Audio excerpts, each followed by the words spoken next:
महाराष्ट्र विधान परिषदेच्या 10 नवनिर्वाचित आमदारांचा शपथविधी सोहळा गुरुवार दिनांक 14 मे 2026 रोजी मुंबई येथील विधान भवनात उत्साहात पार पडला। यामध्ये कोपरगाव तालुक्याचे युवा नेते विवेक कोल्हे यांनी विधान परिषद सदस्य म्हणून शपथ घेतली। या शपथविधी सोहळ्याचे लाईव्ह प्रक्षेपण कोपरगाव शहरातील कलश मंगल कार्यालय येथे आयोजित करण्यात आले होते।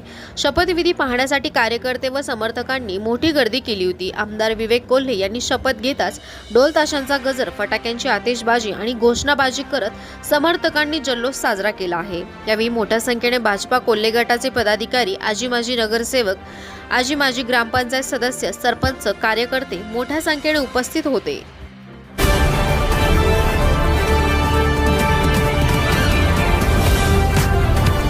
श्री विवेक बिपिन दादा कोल्हे।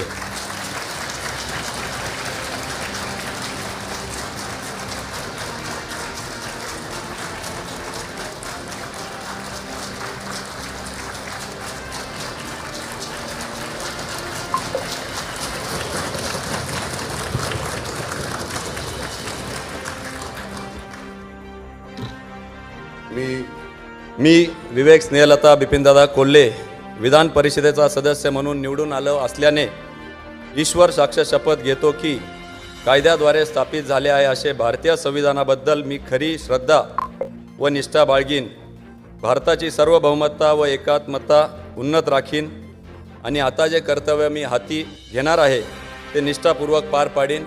जय हिंद, जय महाराष्ट्र।